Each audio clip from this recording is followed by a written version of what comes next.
नमस्कार दोस्तों, आप सभी का स्वागत है। देखिए, आज हम बात करने वाले हैं कक्षा 12 का जो अपना रहेगा हिंदी साहित्य का जो मॉडल पेपर है, जो माध्यमिक शिक्षा बोर्ड ने अपनी साइट पे डाल रखा है, उसकी अपन बात करने वाले हैं। ब्लूप्रिंट की बात अपन नहीं करेंगे क्योंकि अपने वो पहले से हो चुकी है। तो यहाँ पर मैं जिसकी बात करने वाला हूँ वो करने वाला हूँ मॉडल पेपर कक्षा 12 हिंदी साहित्य की। तो चलिए, बहुत ही जो है गहराई से मैं एक एक बिंदु को लेकर यहाँ पर बात करूंगा। तो सबसे पहले देखिए, आपको जो है जब भी आपका पेपर लगे तब आपको जो है कुछ सामान्य जो परीक्षा के जो निर्देश हैं उनको आपको पढ़ना है। जो मॉडल पे जो अपना पेपर आएगा उस पेपर के फ्रंट पेज पे, यानी जो मुख्य जो पेज है उस पर आपको देखने को मिल जाएगा। तो चलिए देखिए, सबसे पहले यहाँ पर इंस्ट्रक्शन जो है किस प्रकार दिए गए हैं। कुछ बच्चों के आगे जो कन्फ्यूजन जो क्रिएट जहाँ जहाँ पे होता है उसकी भी मैं बात करूंगा, और भी जो है बहुत सारी एक्स्ट्रा जो चीज़ें हैं वो मैं यहाँ पर आपको बताने का प्रयास करूंगा। तो चलिए देखिए, एक एक बिंदु को लेकर अपन शुरुआत करते हैं। सबसे पहली बात, ये चीज़ इम्पोर्टेंट रहती है कि समय जो है वो आपके लिए बहुत इंपॉर्टेंट रहने वाला है।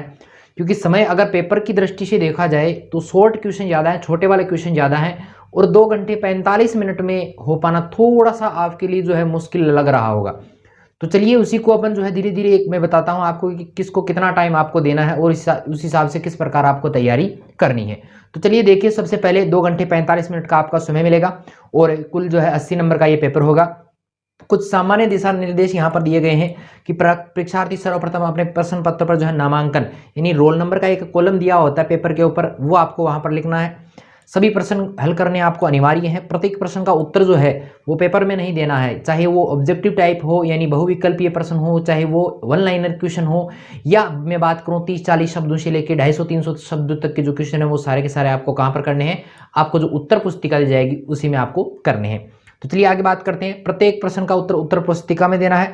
और जिन प्रश्नों में आंतरिक खंड है, आंतरिक खंड होने का मतलब मैं आपको बता दूं कि जैसे मान लो एक क्वेश्चन है, उस क्वेश्चन के अंदर आपको 5 क्वेश्चन और पूछे जा रहे हैं, तो उनका क्वेश्चनों का उत्तर जो है आपको एक साथ ही लिखना है। और अगर मैं बात करूं खंडों की, मैं बात करूं जैसे आपको 4 खंडों में आपका पेपर डिवाइड रहता है, तो अगर मान लो आपने एक खंड लगा दिया, तो एक खंड लगाने के बाद में एक खंड में जितने क्वेश्चन हैं, चाहे 10 हो, 12 हो, 15 हो, जितने क्वेश्चन हैं उन सबको आपको एक साथ ही करना है। उसमें आप क्रम चेंज कर सकते हो, बाकी मेरे ख्याल से आप क्रम चेंज नहीं करें, जो जैसा जिस नंबर के हिसाब से उसी नंबर से आपको करना है। और जो बच्चे ज़्यादा नंबर चाहते हैं उनके लिए मैं बता दूं कि वो हमेशा जो है ए भाग से शुरू करके द भाग तक जाएं, क्रम से जाएं। ठीक है, चलिए आगे मैं बात करूं।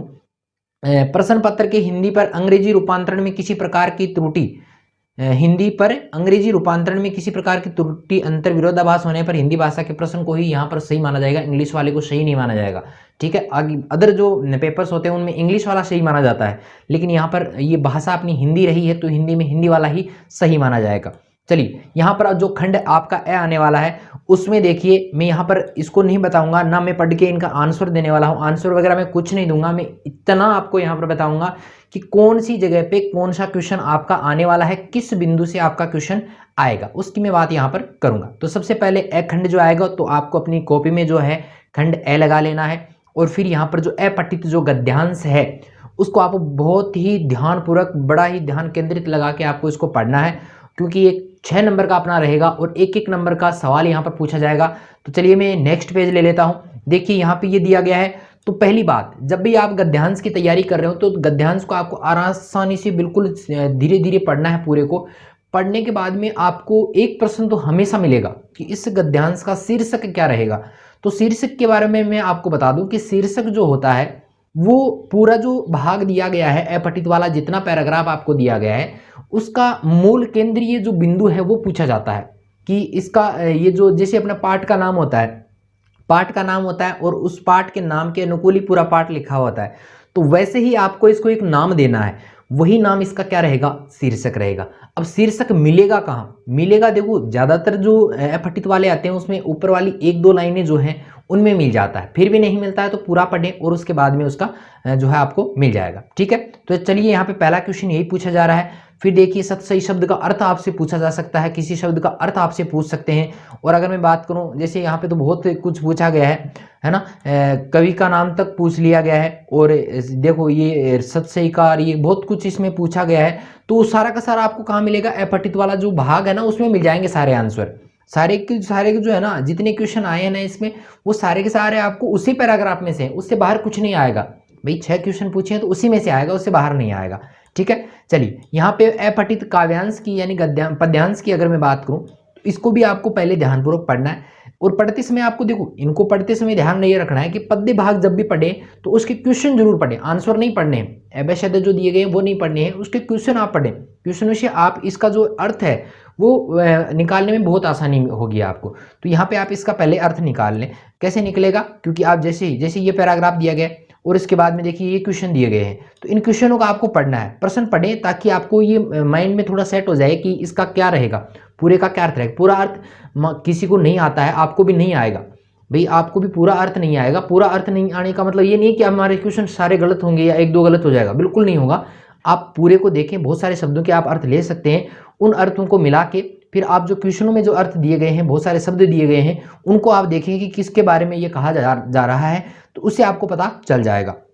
यहाँ पर भी देखो प्रश्न जो है मेरे ख्याल से यहाँ पर जो है वो इसका नहीं बना है, किसका, जो शीर्षक वाला प्रश्न है वो यहाँ पर नहीं बना है। ठीक है, इसमें शीर्षक वाला जो है नहीं आएगा, और जो किस प्रकार के प्रश्न है वो आप इसमें देख लेना। ठीक है, तो किस प्रकार आपको पढ़ना है वो मैंने सारी बातें आपको बता दी हैं, किस प्रकार आपको इसको इसका अर्थ जो है वो किस प्रकार निकालना है वो सारी बातें मैंने आपको बताई है। चलिए आगे मैं बात करूँ तो यहाँ पर रिक्त स्थान आपको दिए गए हैं। तो रिक्त स्थान जो पहला जो अपना रिक्त स्थान आया है वो आया है गुण से रिलेटेड, अपना गुण का बिंदु रहता है, गुण दोष से संबंधित अपने बिंदु है। तो पहला जो प्रश्न आया है रिक्त स्थान में वो गुण से संबंधित पूछा जाएगा। ठीक है, ये क्लियर रखना आप। फिर मैं बात करूं तो यहाँ पर दूसरा प्रश्न जो है वो दोष से संबंधित है। गुण आपने पढ़े होंगे, दोष आपने पढ़े होंगे, स्कूल में पढ़े होंगे, गुरुजी उन पढ़ाते हैं, अपने तो जो है अभी नहीं हो पाया है क्योंकि एक अकेला व्यक्ति क्या क्या करे। ठीक है, चलिए ये एक एक नंबर के रहेंगे।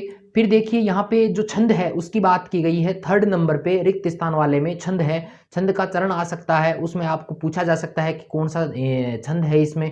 और ये भी देखो यहाँ पे थोड़ा सा डिफिकल्ट प्रश्न पूछा है कि दोहा छंद जो है प्रथम और तृतीय चरण में कितनी कितनी मात्राएं होती है, वो सारा यहाँ पर दिया गया है। क्योंकि इसका जो हल है वो मैं आगे वाला जो वीडियो होगा उसमें करवाऊंगा, यहाँ पे हल नहीं करवाऊंगा। मैं यहाँ पर इतना आपको बताऊंगा कि यहाँ पर जो है किस प्रकार के प्रश्न आएंगे, कौन से नंबर पे कौन सा प्रश्न आएगा, किस टॉपिक से प्रश्न आएंगे, कितने प्रश्न आएंगे किस टॉपिक के, वो मैं सारी बात यहाँ पर करने वाला हूँ। देखिए आगे मैं बात करूं तो यहाँ पर भी देखो जो तीसरा और चौथा जो प्रश्न है वो छंद से रिलेटेड ही है। ठीक है, यहाँ पर आगे मैं बात करूं तो यहाँ पर 5वां और 6वां जो क्वेश्चन रहेगा वो आपके अलंकार से रिलेटेड रहेगा। ठीक है, तो ये आपके माइंड में पहले से सेट होना चाहिए कि व्याकरण के ज्यादातर जो टॉपिक हैं वो पूछे जाएंगे रिक्त स्थान में। आगे मैं बात करूं, देखिए 3rd जो क्वेश्चन है, अभी इन प्रश्नों को एक साथ ही करना है आपको, बीच में काट छाट नहीं करनी कि मैं पहले आगा वाला कर लूँ फिर वापिस इधर इस पे आ जाऊँ, ऐसा नहीं करना है। ठीक है, तीसरा क्वेश्चन जो रहेगा उसमें आपको 20 शब्दों की सीमा है कि 20 शब्द में आपको उसका उत्तर देना है। तो देखिए तीसरे क्वेश्चन का जो पहला रहेगा और जो दूसरा रहेगा उसमें देखिए उसमें दोनों जो क्वेश्चन है वो अलंकार से रिलेटेड है। तो माइंड में सेट करके रखना कि ये दोनों क्वेश्चन किससे रिलेटेड आएंगे, अलंकार वाले ही आएंगे। फिर मैं बात करूं, देखिए यहाँ पे तीसरा चौथा पांचवा है ना, तो 3 4 5 जो तीन जो क्वेश्चन है यहाँ पे वो अपनी जो 11th और 12th में जो जोनों में जो पुस्तक चलती है उससे ये प्रश्न आए हैं। जैसे मीडिया की भाषा में बीट का क्या तात्पर्य है, सामान्य लेखन का कौन सा, ये तीन जो हैं ये तीनों के तीनों प्रश्न आए हैं उस पुस्तक से। तो आपको वहां से 20 शब्दों वाले जो क्वेश्चन है उनको ज्यादा पढ़ना है क्योंकि ये 3 क्वेश्चन वहां से आने वाले हैं। फिर देखिए यहाँ पे जो अपनी जो पुस्तक है इसी में से आए हैं, देखो ये रामचंद्र शुक्ल वाला आया है, धर्म के कितने लक्षण बताए गए, ये भी अपने पुस्तक में से ही है। ठीक है, देवसेना का गीत है, ये देखो सारे के सारे जो कितने क्वेश्चन है यहाँ पे 1 2 3 4 5 6 7, देखिए 7 जो क्वेश्चन है यहाँ पे वो अपनी पुस्तकों से हैं। और जो अपनी पुस्तकें हैं कौन कौन सी है भाई, 3 जो पुस्तक हैं अपनी तीनों पुस्तकों में से आए हैं। मैं यहाँ पे बात करूँ, ये देखिए 20 से जो शब्द हैं इसमें एक अलंकार टॉपिक को व्याकरण से जोड़ा गया है, बाकी के जितने क्वेश्चन हैं वो किताब से ही है सारे के सारे। तो छोटे वाले क्वेश्चन आपको यहाँ से देख लेने हैं, चाहे कोई कवि परिचय से रिलेटेड हो या कोई पाठ से रिलेटेड हो। जैसे यहाँ पे पूछ लेना देवसेना का गीत के कवि का नाम क्या है, तो यहाँ पे पाठ का नाम दे दिया, फिर कवि का नाम पूछा जा सकता है। तो ये भी आपको थोड़ा सा ध्यान में रखना है, ये छोटे वाले क्वेश्चन यहाँ से आएंगे। फिर अपना जो ब भाग रहता है, ब भाग में देखिए, ब भाग में मैं बात करूं तो समाचार लेखन और फीचर लेखन शैली में संक्षेप में आपको लिखना है। ये 40 शब्दों में आपको उत्तर देने, वो 20 शब्दों में थे उसका डबल इसमें करना है आपको, 2-2 नंबर के ये क्वेश्चन रहेंगे। तो यहाँ पर चौथा और पांचवा जो क्वेश्चन है, देखो अभी इसमें कोई क्वेश्चन आंतरिक खंड नहीं आ रहा है, आंतरिक भाग इसमें नहीं आ रहे हैं। चौथा और पांचवा जो क्वेश्चन है वो अपने उसी पुस्तक से जो 11वीं 12वीं में जो संचार एवं जो माध्यम वाली है उसी में से है। ठीक है, चलिए मैं आगे बात करूं तो यहाँ पर 2 ही क्वेश्चन थे, वो 2 क्वेश्चन तो उस पुस्तक से हैं। फिर देखो यहाँ पे पसोआ नामक स्थान की विशेषताएं पढ़ा होगा, देख लेना, ठीक है। यहाँ पे 1 2 3 ये 4 है, ये 5 6 ये सारे के सारे जो हैं मैं आपको बता दूं कि ये जो 15 तक के जो क्वेश्चन है, यानी आपको ध्यान में रखना है कि जिस पुस्तक से जिस प्रश्न संख्या में जिस पुस्तक के जिस जिस भाग से जो प्रश्न आया है वही का वही प्रश्न उसी भाग से आने वाला है। यानी इसमें कोई भी बदलाव जो है माध्यमिक शिक्षा बोर्ड नहीं करेगा, उसी जगह से ये क्वेश्चन पूछा जाएगा। जैसे आरोहण अध्याय के आधार पे है, ये जो देखो हाथी पाला वाला ये क्वेश्चन आया है, ठीक है। सूरदास के रुपए किसने और क्यों लिए थे, तो ये जो पुस्तकों से ही सारे के सारे प्रश्न, तीनों जो अपनी पुस्तकें रहने वाली हैं उन जो 2 पुस्तकें अपनी हैं उसी में से ये पूछे जाएंगे, ठीक है। उसमें 2 खंड है, एक में तो गद्य खंड है, एक में पद्य खंड है, तो 2 खंड तो वो हो गए, और एक अपनी जो अंतराल पुस्तक है उसमें से पूछे जाएंगे, ठीक है। तो ये इसका क्वेश्चनों का जो मान लो आपके जो हिंदी अनिवार्य है और साहित्य, इसमें कोई खास अंतर नहीं है, सिर्फ किताबों का अंतर है। जहाँ पे जो क्वेश्चन पूछा जा रहा है वही उसमें पूछा जा रहा है, वही इसमें पूछा जाएगा, सिर्फ टॉपिक बदले हैं, पाठों के नाम बदले हुए, बाकी सारा सेम ही है, ठीक है। अगर मैं खंड से की अगर बात करूं तो यहाँ पर देखिए उत्तर सीमा आपकी लगभग 60 शब्द रहनी चाहिए। 60 शब्द का मतलब होता है एक लाइन में 7 से 8 या 7-8 शब्द आते हैं, तो उस हिसाब से आप लाइनें काउंट कर लेना। उस आधार पे आपको जो है यहाँ पर देखिए आपको जो है प्रत्येक क्वेश्चन का अथवा में मिलेगा, यानी 3 नंबर का जो क्वेश्चन है 16 से लेके 16 17 और शायद 18 तक है ना, 16 17 18 तक जो है वो आपको अथवा में क्वेश्चन मिलेंगे, और आपको जो अच्छा लगे वो करें। एक गद्य भाग से आएगा, एक पद्य भाग से आएगा, और एक आएगा अपनी जो अपनी अंतराल पुस्तक है उससे आने वाला। 3 क्वेश्चन यहाँ पर आएंगे। यहाँ पे 18वां क्वेश्चन जो है वो 4 नंबर का दिया गया है, तो बढ़िया बात है, अपने तो 80 शब्द हैं, इसका थोड़ा सा ध्यान रखना, ये थोड़ा सा बड़ा आपको यहाँ पर करना है। चलिए मैं आगे बात करूँ, फिर देखिए अपना खंड बदल गया है, तो यहाँ पे दय खंड है, तो दय खंड में देखिए जो 19वां क्वेश्चन है वो आपके 19वां जो क्वेश्चन है वो पद्यांश का आएगा, और उसमें आपकी सप्रसंग व्याख्या आपको करनी है।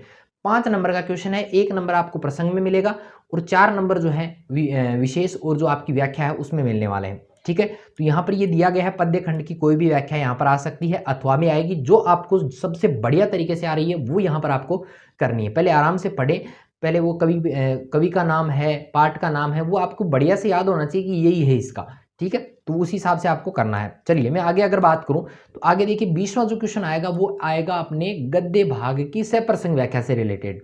तो गद्य भाग की सप्रसंग व्याख्या एक करनी है, अथवा में दिया गया है, जो आपको अच्छी लगे वो करें, जिस पाठ का नाम आपको अच्छे से याद हो, जिस कवि का नाम आपको अच्छे से याद हो वही यहाँ पर करें, ठीक है। चलिए अब कई बच्चे कह रहे हैं कि सर इसको ज़्यादा बड़ा कैसे करें, तो बड़ा इसको नहीं करना है आपको, इसको जैसे आपको क्लास में समझाते हैं वैसे ही आपको इसको समझाना है।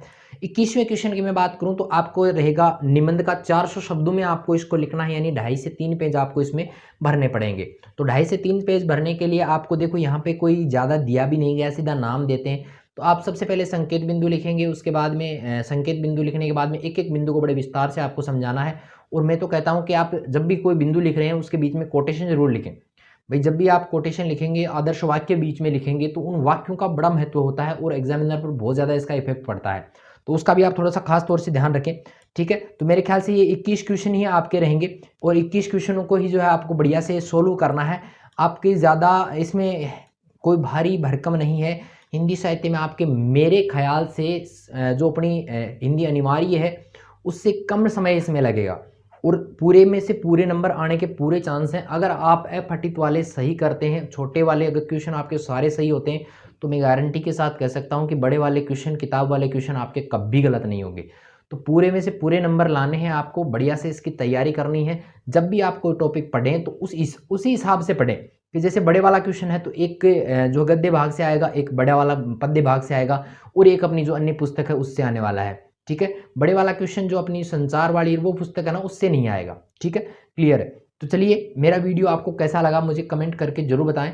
वीडियो अगर अभी तक आपने लाइक नहीं किया तो इसे लाइक भी जरूर करें, और अभी तक अगर आप मेरे यूट्यूब चैनल पर नए हैं तो इसे सब्सक्राइब करना भी ना भूलें। तो चलिए आज के लिए इतना ही, मिलते हैं फिर एक नई वीडियो के साथ में, तब तक के लिए धन्यवाद।